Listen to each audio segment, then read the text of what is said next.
안녕하세요. 30대 초반의 싱글남입니다. 얼마 전만 해도 저는 회사 다니기 정말 짜증이 났습니다. 경기도 어려워 다른 곳에 취직하기는 더욱 힘들어 골백 번 넘게 사직서만 쓰고 휴지통에 넣기를 반복하고 있는 요즘입니다. 저혈압이었던 제가 일이 고혈압이 된 원인은 회사 상사 때문입니다.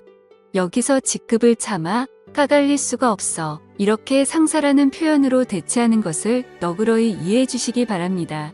상사가 짜증나는 이유는 대략 이렇습니다. 고깃집에 가면 아랫사람에게 고기는 시켜주지 않고 후식으로 나오는 냉면만 시킵니다. 물냉면이든 비빔냉면이든 그건 개인의 자유입니다. 가격만 6,000원을 넘기지 않으면 됩니다. 상사에겐 그게 가장 중요합니다. 심지어 회식 자리에 흔하다는 술도 없습니다. 그러니 회식 막바지엔 냉면 그릇을 들고 모두가 건배를 외칩니다. 이를 보는 식당 직원들은 제 회사 사람들만 한심스럽다는 눈으로 쳐다봅니다. 그래서 저는 회식할 때마다 그런 회식 자리와 상사가 쪽팔립니다. 그래서 회식에 참여하기도 싫습니다. 상사는 워낙 짠돌이라 10만 원이 넘어가게끔 회식 비용을 사용하지 않습니다. 그렇게 근검절약해서 사용하고 남은 금액은 자신의 개인 비용으로 사용을 하죠. 그 개인 비용이 어디냐면 자신이 바람피우며 현재 만나고 있는 내연녀입니다.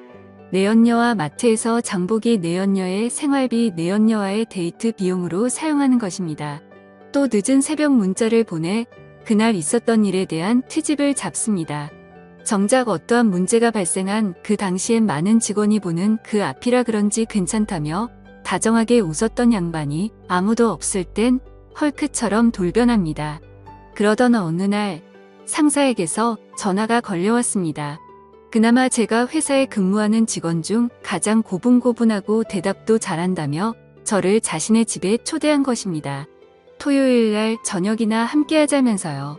저는 그 자리에 나가기 싫었으나 상사가 오라는데 어떻게 합니까?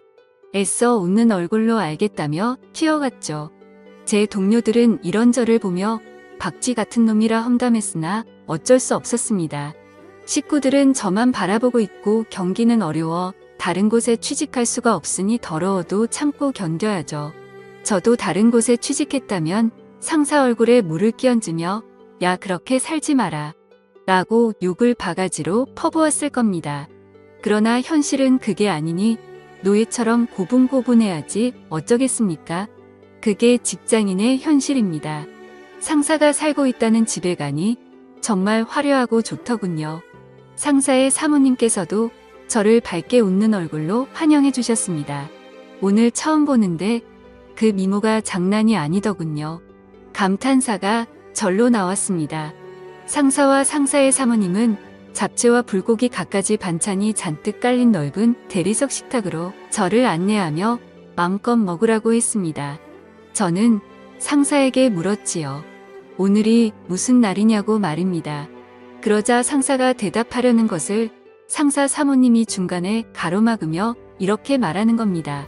자기 남편이 회사에서 가장 신뢰하는 사람을 이번 주말 집으로 초대해 함께 식사라도 하자고 했던 겁니다. 오늘이 상사님 생일이었거든요. 저는 이렇게 내조를 잘해주는 사모님이 있어 상사가 내심 부러웠습니다. 그런데 상사와 상사 사모님이 둘러앉아 식사하는데 상사님의 스마트폰이 자꾸 울리는 겁니다. 상사는 식은 땀만 흘리고 있었죠.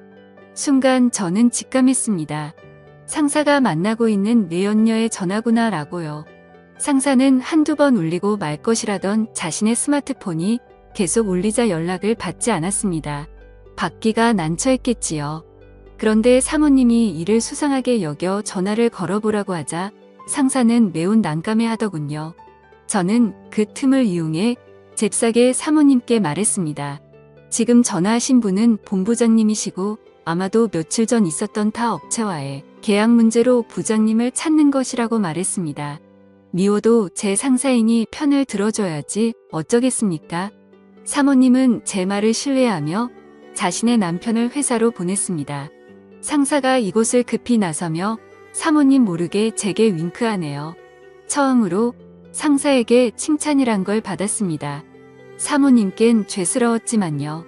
그렇게 상사가 떠나고 상사의 집엔 상사의 사모님과 저 이렇게 둘만 남아 있었습니다. 그렇게 우리는 여러 이야기를 나누며 식사를 마쳤고 저는 남의 집에 오래 머문다면 실례라고 생각했기에 그만 일어서려고 했습니다. 그러자 사모님이 제게 할 말이 있다면서 저를 다짜고짜 거실 소파에 앉히는 겁니다. 잠시 후 사모님이 다과상을 차려왔고 저는 사모님과 진지한 이야기를 나누었습니다. 사모님은 자신의 남편이 바람을 피우고 있다는 것을 이미 알고 계셨습니다. 둔한 상사만 이를 몰랐던 것이었죠. 사모님께서는 남편이 가장 신뢰가 많은 회사 아랫사람 중 한 명을 이곳으로 부른 이유는 남편의 바람 유무를 직접 물어보고 남편의 내연녀에게 전화가 오는 것을 알면서도 간을 본 이유도 이 때문이고요. 사모님의 머리가 비상하다는 것은 이때 알았습니다. 남편이 나쁜 놈이라는 것은 알고 있었으나 그런 사람이 신뢰하는 사람이라면 거짓말은 하지 않을 거라 확신해서랍니다. 그러니 저를 보며 이렇게 추궁했습니다. 지금 전부 다 알고 있습니다. 남편이 내연녀에게 전화가 오는 것을 지금 제 남편이 만나러 가는 사람은 회사 본부장이 아니고 그의 내연녀 맞죠? 라고 말입니다. 알고 있었지만 확실하게 알고 싶었나 봅니다. 저는 잠시 고민하다 사모님 얼굴을 보며 고개만 끄덕였습니다. 사모님은 제 손을 붙잡고선 거짓말하지 않고 솔직하게 얘기해줘서 고맙다고 하더군요. 그런데 사모님이 손을 붙잡는데 저도 모르게 갑자기 이상한 기분이 들더라고요. 예상 밖의 일이었습니다. 저는 잽싸게 사모님 손을 빼내고선 이러지 말라고 했습니다. 사모님은 의아스러운 표정으로 얼굴이 붉어진 채 어쩌지 못하는 저만 보더니 그때서야 이유를 알았는지 민망해 하셨습니다. 그렇게 서먹했을 때 상사에게서 문자가 왔습니다. 지금 나왔지? 전화할 수 있나? 라고 말입니다. 이를 보던 사모님은 이미 밖에 나왔고 집안에 사모님 혼자 계실 거라며 저는 집으로 가는 중이라고 둘러대라고 하셨습니다. 저는 상사에게 전화를 걸어 사모님이 시키는 대로 했습니다. 상사는 오늘 잘했다며 내일은 주말이니 푹 쉬고 월요일날 회사에서 보자며 저와의 통화를 마쳤습니다. 그리고 사모님 폰으로 상사로부터 전화가 걸려왔습니다. 사모님에게 전화를 건 상사는 회사에 급한 일이 있어 오늘은 못 들어올 것 같다고 했죠. 사모님은 모든 것을 다 알면서도 아 그래? 라며 모른 척 수긍했습니다. 저와 사모님께 전화하며 둘러대기 바쁜 상사만 보니 참 부지런하다는 생각이 들었습니다. 회사에서는 그리 굼뜨고 게으른 양반이 말입니다. 저는 상사가 이해되질 않았습니다. 어떻게 이런 미모의 조강지처를 버리고 그저 그렇게 생긴 어린 여자랑 놀아날 수 있는지 말입니다. 저는 그래서 사모님만 빤히 쳐다봤습니다. 나이에 맞지 않게 어려 보이는 얼굴과 젊은 사람도 울고 갈 몸매는 어떻고 전체적으로 느껴지는 원숭미가 예술이었습니다. 상사와의 전화를 끝마친 사모님은 결국 제 앞에서 눈물만 터뜨리셨고 사모님은 제 앞에서 이런 추태를 보여 미안하다며 그만 가보라고 하셨습니다. 저는 차마 이곳에서 갈 길이 떨어지지 않았습니다. 남편이 어린 여자와 바람이 나서 혼자 이 넓은 집안에 있어야 하는데 어떻게 매정하게 나갈 수가 있었겠습니까? 저는 그런 사모님의 처지가 딱하게 여겨졌습니다. 게다가 사모님에겐 자식도 없었습니다. 상사와 사모님은 아이를 가질 수 없는 몸이었지요. 두 분 다 불임이었나 봅니다. 자세한 건 모르겠지만요. 사모님은 괜찮다며 어서 가보라는 말만 했습니다. 저는 그렇게 무거운 발걸음을 일으켜 현관으로 이동했습니다. 사모님이 뒤에서 저를 따라오며 훌쩍거리네요. 마음 같아서는 그 눈물을 닦아주고 싶지만 사모님이 제 안 사람은 아니잖아요. 남의 여자에게 그러면 오해받을 수 있겠죠. 저는 현관문을 열고선 잠시 뒤돌아 사모님께 오늘 저녁 잘 먹었습니다. 라고 정중하게 고개 숙인 뒤 그 집에서 나왔습니다.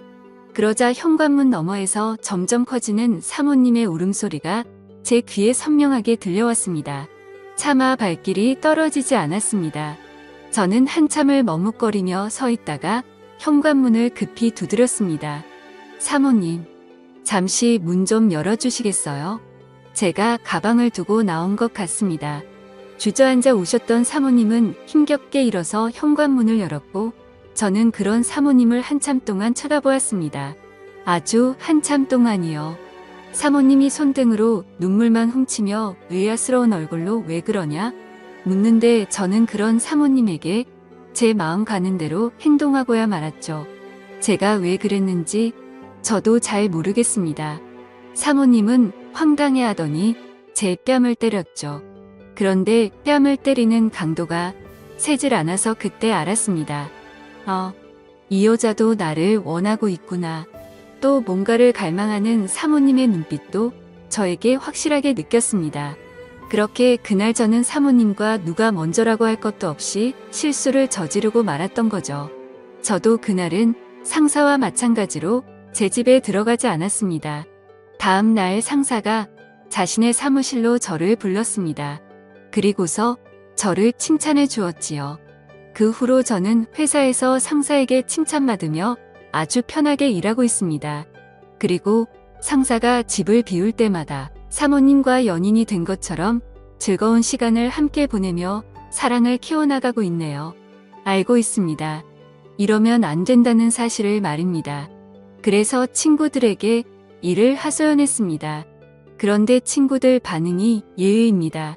남자라서 그런가 적잖게 공감하더군요. 걸리면 불륜이고 잘 넘어가면 사랑이라면서요. 저는 친구들 앞에서 마구 화를 쏟아내며 이런 나를 뜯어 말려야 하는 거 아니냐고 따졌습니다. 친구들은 저를 이상하게 쳐다보며 그게 뭐가 나쁘냐고 말하네요. 저는 어처구니 없는 얼굴로 친구들과 함께했던 그 술집에서 나오는데 때마침 사모님께서 급히 할 말이 있다며 전화를 하셨습니다. 저는 상사가 집에 있기에 사모님과 따로 밖에서 잠시 만났습니다. 사모님이 제게 이렇게 말하네요. 저의 아이를 가졌다고요. 저는 이 일로 고민하며 요즘 회사 일이 손에 잡히지 않았으나 상사는 자신의 아내가 늦은 나이에 임신해 너무나 기쁘다고 자랑했습니다. 그래서인지 몰라도 상사가 요즘 저를 비롯해서 회사 사람들에게 잘 대해줍니다. 회식할 때는 금액 상관 말고 고기든 술이든 얼마든지 시키라고 합니다. 아주 놀라운 발전이죠. 요즘 회사 내에서는 상사에 대한 평이 엄청납니다. 사람이 하루아침에 달라져도 엄청나게 좋은 쪽으로 달라졌다면서요. 그런데 저는 고민입니다. 이를 어떻게 할지요? 사모님은 이런 저를 보며 이 아이는 평생 자신과 자신, 남편의 아이로 키울 생각이랍니다. 바람 피운 남편에게 아내였던 자신이 처음이자 마지막으로 주는 천벌이라고 생각합니다. 그러니 저와는 위험한 사랑을 여기서 끝내고 저보고 이제 그만 만나자고 하네요. 제가 주었던 것은 사랑이 아니라 동정이었다면서요. 그런데 저는 자꾸만 그런 사모님이 눈에 밟힙니다. 애초에 시작하지를 말걸 왜 제가 사모님께 마음을 주었을까요? 그리고 그 아이는 왜 이런 불길한 마음을 주었을까요? 그리고 그 아이는 왜 이런 불행에 휩싸여야만 하는지 이 모든 게 제 탓인 것만 같아서 마음이 안 좋네요. 제가 어떻게 하는 게 좋을지 현명한 조언 댓글로 부탁드립니다. 지금까지 제 사연을 들어주셔서 감사드립니다. 구독과 좋아요 부탁드려요. 감사합니다.